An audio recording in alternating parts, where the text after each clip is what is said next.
right, everybody, welcome back to Kev and Prach on Earth.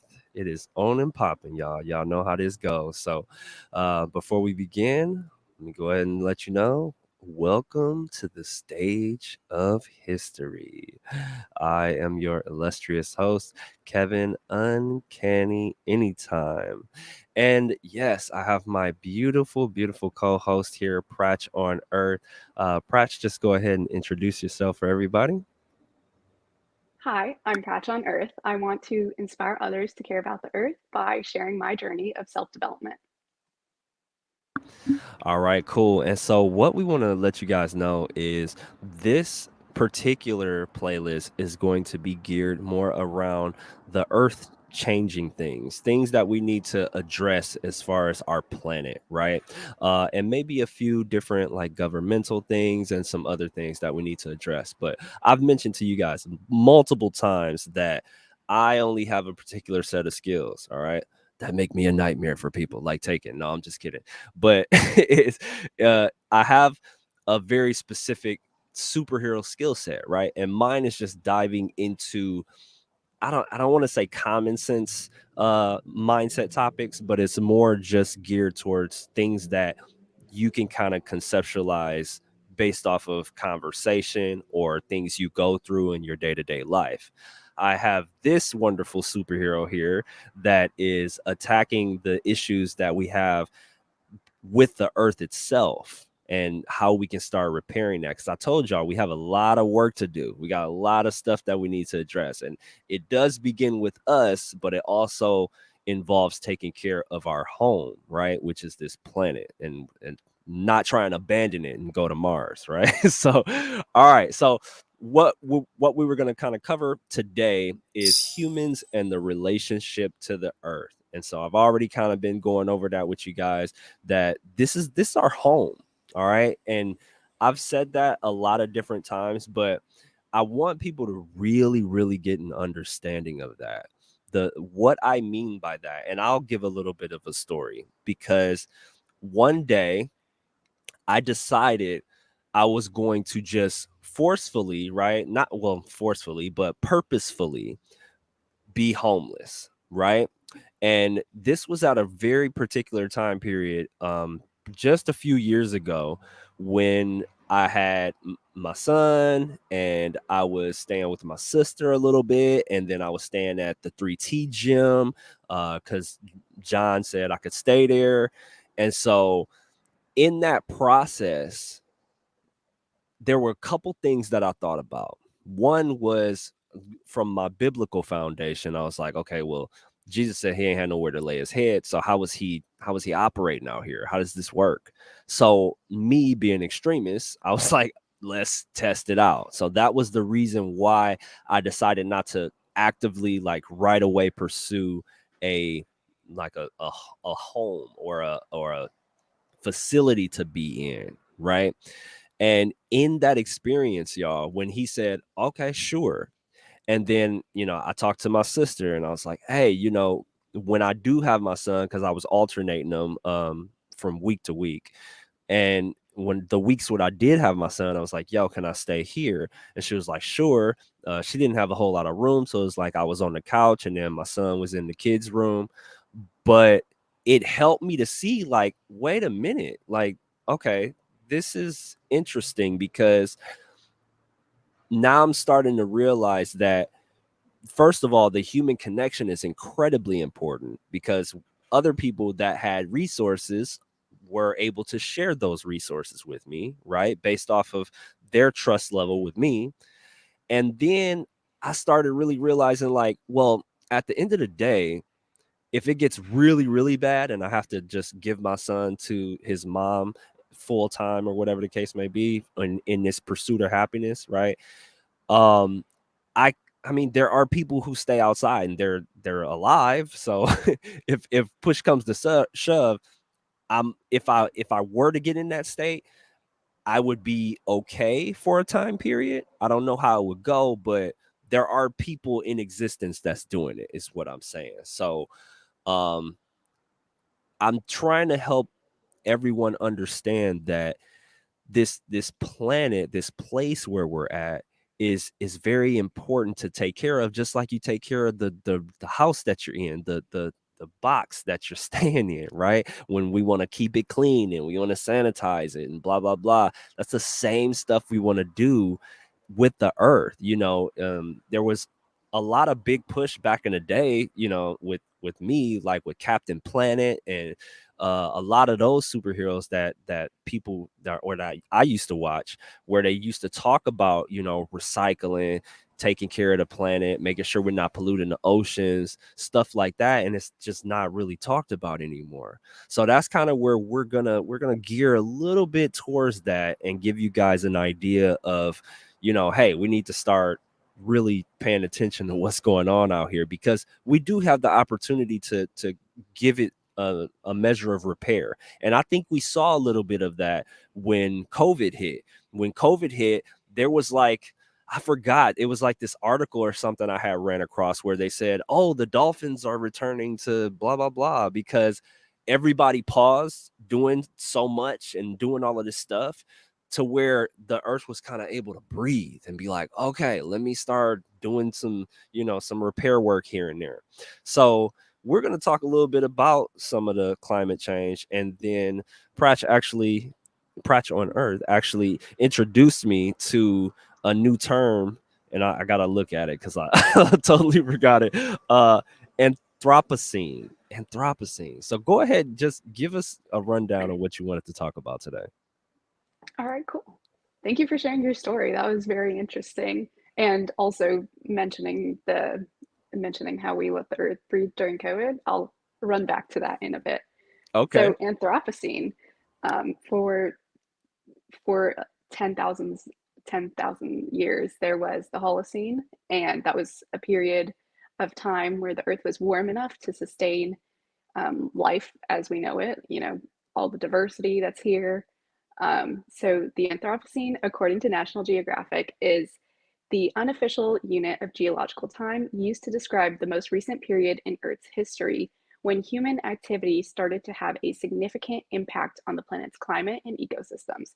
So basically saying right now, as humans, we're like at the top of the food chain. We're affecting the planet. And it's a very heavy weight to bear, because it starts to make people feel personally responsible, and obviously no single human is responsible for all of this. This has been happening for decades, and there's so many people that are involved in it, and it's just up to us to recognize that we do have control. This is not out of our control. Like, we have the solutions, and we have to tackle climate change. So What is it specifically that you've noticed out here that, is like one of the problems? Like, um I know like a couple of your TikToks that I ran across, it was like you were specifically targeting certain things. Like, what do you think it is that it is a part of the climate change that we could maybe start addressing, maybe just like on a really small scale to start off with? okay, on a small scale. Well, it's kind of just being more aware of the things that we do for convenience. And I was starting to recognize there was a lot of stuff that I was doing for convenience, and there's ways to replace it or change it to be more sustainable. Kind of just having a little question in the back of your mind, like, is this helping the earth or is it harming the earth? And some things you kind of just can't help. So it's, we have to live on the earth, but we can try to minimize our carbon footprint, and and and still recognize that there are 100 corporations that contribute to 70% of the world's pollution. So it's not on the individual, but we need to hold corporations accountable as well as government officials. That's good stuff. That's and that this is good because it all ties into mindset, because accountability is a really big piece. Accountability for ourselves and accountability for others is really, really important. Sometimes, okay, and let me just chime in on the accountability piece a little bit, because sometimes I feel a little weird, like in the institute when I'm like, "Hey guys, like you're not posting your recaps," or I'm saying, or because I message people on Messenger, um, that I had on Messenger before we opened up the full institute, and I'm like, "Hey, am I bothering you?" Like, it kind of feels weird, but at the same time, I'm like, "Well, this is what I'm supposed to do. You're this is what you guys want me to do. You want me to hold you accountable, right?" And so we shouldn't have that little fear, that little insecurity about ourselves. Like, we should really be like, "Hey, this is." Because it's our house. If somebody walked into your house and just start, oh, I'm gonna just throw some trash out here, you'd be like, hold up, what's going on here? Like, you need to cut that out or you gotta go. And not that it has to be that extreme, but that's kind of the approach that we need to start having with some of the corporations, with, like you said, some of the government officials. Like, hey, come on, let's pay attention to this. I know everybody's stuck in the rat race of trying to get this income and money and blah blah blah, but we need to really start taking care of the house, right? So, Yeah, and there's definitely a way to be able to grow the economy and do it in a way that's not going to it's not going to kill the planet. The thing is, humans need the planet to survive. The planet will still be there. So what we're trying to do is save humanity. Um, yeah, it can be uncomfortable to, say things out loud, or I found myself like in that uncomfortable position for a couple of years to talk about things to people. But it's what we have to do. We have to get uncomfortable and we just have to have these conversations and take action, take personal action. And I'm actually organizing an event that's going to be in Georgia, so I'll talk more about that. Um, I'll talk more about that later. I all wanted right, to did you? I Oh, wanted go to ahead. reference one of my Instagram stories that I posted the other day. It was about, you know, society always makes you feel like you need to have more things, and it's usually like things that are not like beneficial to like the betterment of your well-being or your health. And so we're kind of bombarded with all these commercials, and they're like, "Oh man, I need that or I need that," and like you can definitely like get things that are like good for yourself and that are going to elevate your life and make you feel better, but we can also be considerate about, like the excess production of things, because right now what humans have produced outweighs the mass of living things on the entire planet. And that's actually, I think that was actually recorded like a few months ago or something. So it's like old news. And that's just crazy. And where all these materials are going, they're going to places that like governments have decided that it's legal to dump, and it's not fair to people, and it's not okay. So I understood like the social pressure of like wanting a bunch of materialistic things and seeing like, oh, she got this, like now I got to post an Instagram picture with that, and I got to like up my game and all. Like I totally been there, but now I'm pretty happy with the things that I have, and recognizing that I already have a lot of stuff. Like if we actually take the time to appreciate what we do have, we recognize that we already have a lot of things. And what I mentioned was, as long as you have, I think I said, as long as you have a roof over your head, clean running water, and food on the table, then you have enough. And that's not to say that to be in like a scarcity mindset, because there's abundance of everything. There's an abundance of things that money can't buy. There's an abundance of love, and there's an abundance of gratitude, and an abundance of joy. And I think that a lot of that is going to start to come to people more when we are able to connect to nature more, because that's where we were supposed to be. That's where we are supposed to be. But we're just so used to being inside boxes and, not really going outside every day. But that wasn't really a thing that our ancestors were doing. All right, so let's go ahead and let's circle back to the 2020 thing, to the COVID thing. What was up with that? So um, this is about this is about the En-ROADS climate simulation that was created by scientists in MIT, and it was actually bought over by another company to help promote it more. And it has like thousands of calculations that kind of show the progression of the global temperature. And it's specifically focused on global temperature, and then it has like different options to change and see what's going to get us to the global temperature that we need to be at. Because right now we are headed to 6 degrees Celsius of warming by 2100. And for me, born in 2000, that would be, I feel like 100 years old then. And 6 degrees Celsius of warming is in Fahrenheit. I have to check what it is in Fahrenheit, but I think that's also something that people have a difficulty like grasping their mind around. Because when we say like we need to keep it under 1.5, and at the least we need to keep it under 2 degrees Celsius, it's a lot more in Fahrenheit, and that's just like the global temperature, including the ice poles, including all of that. So yeah, it's simply that like things have to change. So if you want to chime in here, I'll pause and I'll. Yeah, check this out. So here we go. Let's share the screen. I looked it up. I looked it up for you guys. Here we go. We're about to see what 6 degrees Celsius is because, man, math and words and stuff matters, guys. Because, yeah, this is going to trip you out. This is going to trip you out. Here we go. Can you see that?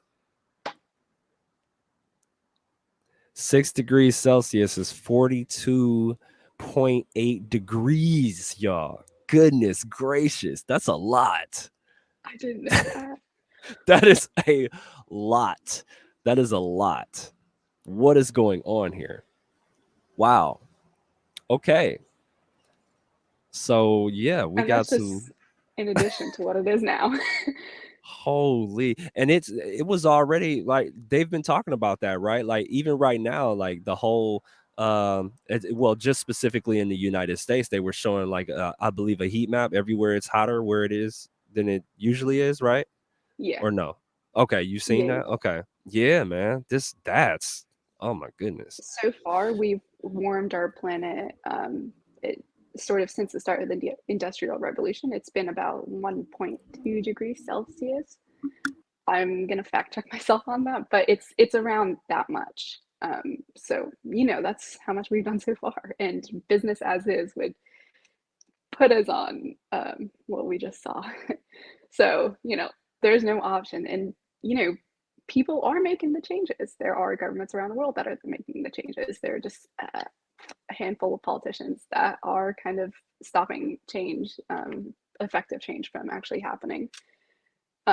So speaking on the En-ROADS climate simulation, what I saw in that, and if you guys ever check it out, like you'll see it in the chart, where it's mostly like progressing upwards, but there's a little dip in the global temperature, and that happened during the pandemic in 2020 when everyone decided to stay inside and not really do the things that we normally do, and let the earth breathe. The animals were flourishing, everything was coming back. So that shows that we do have an effect on the climate. Like we have this direct effect on it. And that was something that was like really inspiring for me, because it was like very hard to see like what the path it was we were headed on, but it's important to know that we can definitely change it. All right. Well, man, see, yeah, we got a lot of work to do, y'all. Self-wise and planet-wise, but um let's go ahead and wrap it up with what you did yesterday. What was it? The interview, or go ahead and give us a little bit about what happened. Well, I don't actually have much to say about that yet, Oh, but got you. it's Okay. in the works. It's in the works. I actually would want to wrap it up with one of the biggest tangible solutions that we have now, just to leave people with some hope. Good. So Let's do it. this is the carbon fee and dividend. This is what I saw on the En-ROADS climate simulation that would keep us under 1.5 degrees Celsius. That would keep us on our goal. Right now, it's completely free for corporations to just pollute the air, to just pollute our home. Um, there's like not a single tax on that. So what the carbon fee and dividend does is it puts a tax on carbon, and it makes corporations pay for, like, each ton of carbon that they emit, they're going to have to pay this much extra in tax dollars.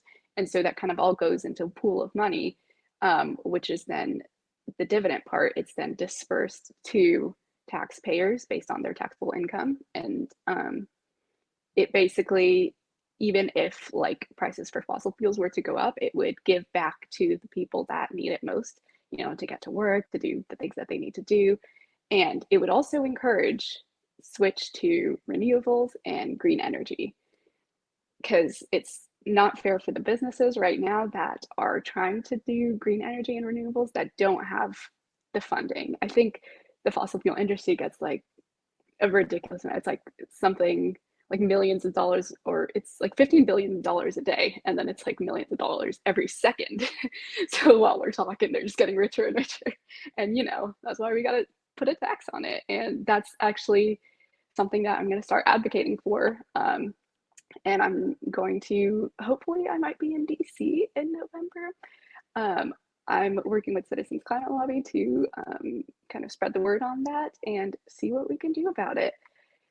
So, yeah, it's important to have hope. It's important to have optimism, because we know that we can do this, and we have the solutions, we have the people. All it is just like bringing those people together, getting politically active, even if it's uncomfortable, and taking some personal responsibility where you make lifestyle changes and talking about it. Changing your perception is very important. We don't have time for the doomers.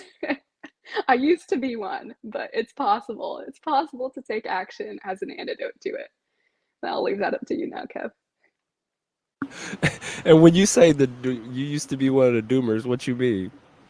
I mean, like, I was just rock bottom. I was like depressed. I was like, this is a big issue. Like, how are we even going to tackle it? But once you start to focus on one thing or a few things, and just take it day by day, like it's very doable. I'm in a much different place than I was just a year ago, and just months ago. So you just make progress, and there's nothing like too complicated to it. Positive mindsets, everybody. Positive, focusing on the good, right? That's how we do it.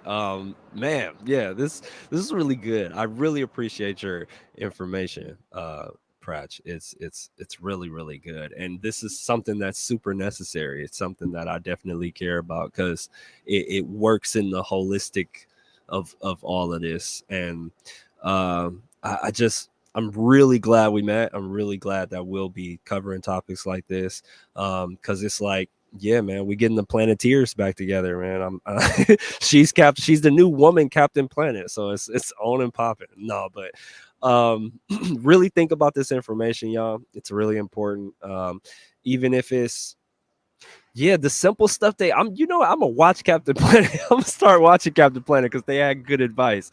Even if it's simple as like, not driving one day, but not Ubering, like taking a bus or riding a bike or something like that. Which is going to realistically take a little bit of work out of us. But is it worth it? Absolutely. It's definitely worth it. So thank you for your wonderful information, Prash. Thank you for being here and sharing your energy with all of us. Guys, you already know there's a lot of stuff you can do.